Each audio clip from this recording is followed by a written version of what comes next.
Hello, welcome back to Story Molder. I'm Vern. Today's story is entitled The Lion and the Ostrich Chicks. Once upon a time, lion roared and the forest shook with a dreadful sound. The same sound returned like an echo. The lion cubs stumbled and fell in amazement to hear the same sound return. "Hear that?" said the baby lions. "It sounded like the king, our father. And really, there is no difference." When Lion heard this roar, he was very angry, so he roared louder. Again, the same sound returned like an echo. "What? Who's imitating me?" thought Lion. "I will find out and put a stop to this. I am king here. I want no imitators." So he roamed over the plains looking for the impostor until he met Papa Ostrich. The largest flightless bird in the world stood glaring eyeball to eyeball with Lion. Lion's eyes were flaming red. His mane rose in a huge mass, and he lashed his tail about angrily. Ostrich spread out his beautiful black and white wings. He swayed from side to side, his beak open and his neck twisting like a whip snake. It was pretty, but if you could have seen his eyes. Did you know that ostrich eyes are as huge as a tennis ball? They are beautiful with eyelashes, like mine when I put them on. But this time, they were as fierce as a yellow light in a fire. But there was no fight. It was only their way of meeting. The lion came a step closer and said, "I wanted to see who was imitating me. You, Ostrich, roar." So Ostrich roared, blowing out his throat, so he went, "Ho, ho, ho." It was a fearsome sound, the sort of sound that makes you feel streams of cold water running down your back when you hear it suddenly and don't know what it is or where it's coming from.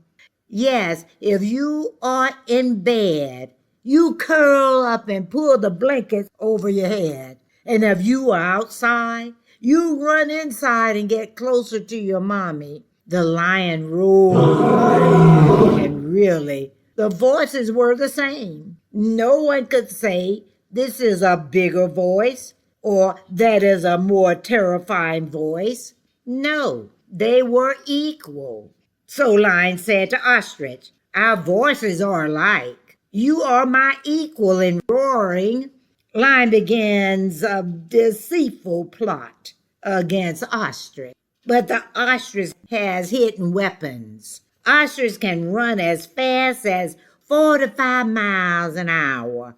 He also jumps like this, striking any predator, hitting them with the hard, sharp claws on his old two toes. Yes, the old two toes can wipe out many all at once. But ostrich can't eat meat. He has no teeth. Teeth or no teeth, another secret weapon is his kick. Those powerful legs can send anything soaring high through the air, and it can tear the skin off of any animal.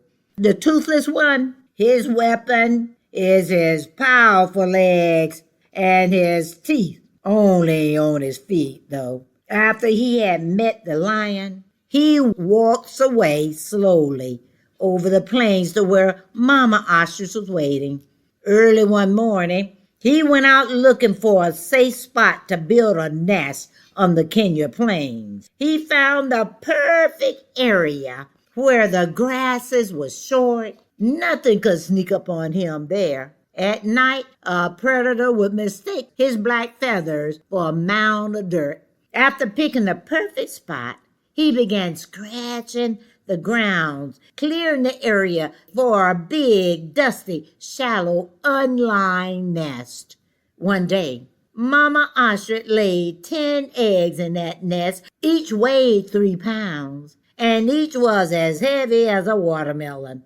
Taking turns for 45 long days, they repositioned the eggs by turning them, rolling them, and pushing them. It's Papa's turn. He stretches his black feathers over the eggs to keep them warm. It can get pretty cold at night. He began to doze off when he heard his wife's foolish giggles. Who is she talking to, he thought. He got an image of his wife and a stranger dancing in the fields nearby. He was about to stand his 9 feet tall body up to tower over the short grasses to see what was going on. But he decided against it for fear that the eggs would get cold. When the sun woke him up the next morning, he realized that it was just a dream. Mama Ostrich had arrived promptly to take her day shift, incubating the eggs. She fluffed her grayish-brown feathers and eased down over her 10 eggs to continue keeping them warm. The big, thick, tough shells could take the pressure of their parents' enormous weight of about 330 pounds. Then one day, this ostrich family welcomed 10 beautiful, full-size fluffball chicks into the world. At birth, they are huge, the size of chickens. Once hatched, it doesn't take them long to learn survival skills in the wild. All but 2 of the chicks followed her that morning. Watching Mother scavenging, they learn what to eat and how to eat it. She looks on while they run about trying to catch insects and reach berries. Their downy feathers naturally blends in with the environment, camouflaging the chicks and keeping them hidden from predators. They quickly learn how to stretch their long legs by running around and chasing each other. This is their best defense against predators. Mom watches carefully for anything that looks like an aggressor. Mother warned them, "Don't go far." She decided to go back to check on the other 2 chicks that stayed behind. When she didn't find them in the nest, she frantically ran around asking all the animals, "Have you seen my babies? Oh no, where are they? Have you seen my babies?" she was asking. Everyone responded, "No, we haven't seen them." Suddenly she yelled, "I see lions' tracks!" She followed the tracks because she was sure that the lion had taken her chicks from their nest. She was scared but fighting mad. Determined to get her babies back, she took off running as fast as she could, following the thief back to his den. When she arrived, she saw her baby sitting behind the lion inside his den. It took all the restraint that she could muster up to keep from barging in that den and giving that lion a quick, hard kick in the head with her powerful legs, taking back what was hers, or poking his eyes out with one of her 2-toe sharp claws, the toenails. But she hesitated because she was scared that the lion might harm her chicks. She said, "Hello, lion. You have my chicks. Please give them back to me." The lion opened his eyes from his nap and was very annoyed to see Mama Ostrich at his den. He growled, "What do you want, Mama Ostrich?" "I want my chicks. I want them now."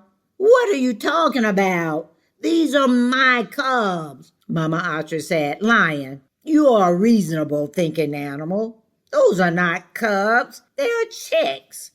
Anyone can see that." The lion responded, "Anyone is no one. They are chicks, not cubs," said Mama Ostrich. "Well then, you won't have any trouble finding any animal that agrees with you. I dare you. Find any animal at all that will look me in my eyes and tell me that these are not my cubs. Do that first. Then I'll give them back to you. Now go away."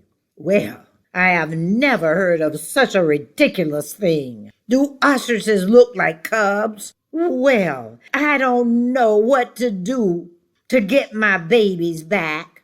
Frustrated and scared, Mama Ostrich went to the bear, giraffe, antelope, zebras, and monkey, but every one of them hem and hum and wouldn't be honest, afraid of what the lion would do to them. One of them said, "Maybe the ostrich can learn how to roar." Mama Lion clapped back quickly. "Wait a minute. You just wait 1 minute. What if it was your baby?" Everyone lowered their eyes to the ground. Frustrated, Mama Ostrich charged off to see her good friend Mongoose. When she arrived where Mongoose lives, she said hysterically, "The lion has taken my babies and won't give them back. He told me to get one animal to agree that they are mine, then he will give them back. All the animals are afraid of him, so they won't go against him. I don't know what to do. Can you please help me?" The mongoose is very wise and clever, and all the animals respect him. He said, "Hold up and calm down. Give me a minute to think." He said, rubbing his chin. "I tell you what. Have you seen the big tall anthill in front of the lion's den?" "Yes," Mama Ostrich responded. "Go dig a tunnel under it and dig a tunnel that exits out of the back of the anthill, and ask the animals for a special meeting at that anthill." And so she did. When the animals gathered outside of the lion's den, the lion came out of his den with his 2 little chicks to find out what was going on. Mama Ostrich asked the animals to speak the truth and to tell the lion that those were her little chicks. The lion said to Mama Ostrich, "I see that you have gathered all of your friends to come here to see me." He turned to the animals and asked, "Which one of you will tell me that these are not my cubs?" He goes up to the antelope. "What do you say? Are these baby chicks or my cubs?" "Well, they are babies. Yeah, they are baby cubs." And he ran off. "And you, zebra, are you going to tell me that these are ostrich chicks?" I agree that they are babies, and as cute as they can be. I say they're cubs." He galloped away quickly. The lion said, "Do I need to continue? You're losing." "Wait," she said. Then she asked Mongoose, "Mongoose, look at Lion, then look at the chicks." Mongoose turned. Lion lies. Have you ever seen a mama with fur having babies with feathers? These 2 little chicks have feathers on their bodies. Lion, look at him. The lion has fur on his body. Think about what you're saying. The lion is no bird. These chicks belong to the ostrich. Mama Ostrich jumped up and yelled with excitement, "Yes, yes!" Then she grabbed her chicks and ran home. The lion angrily roared, "I'll get you if it's the last thing I do. You just wait." Mongoose quickly jumped into the hole under the anthill, escaped at the other end, and went home. Lion leaped to catch him, but landed on top of the anthill. He was too big to fit the hole. The other animals scattered, choo, not knowing about the other exit. The lion waited and waited, day after day and night, for Mongoose to come out. As time wore on, he did not eat, he did not sleep, and as far as I know, if he hasn't wasted away, he's still waiting on that anthill, not leaving for fear that Mongoose would get away. What do you think happened to Lion eventually? You have to be brave to defend the truth. Thank you for stopping by and listening to my story. Come back as often as you like. I'll be happy to have you. Goodbye for now.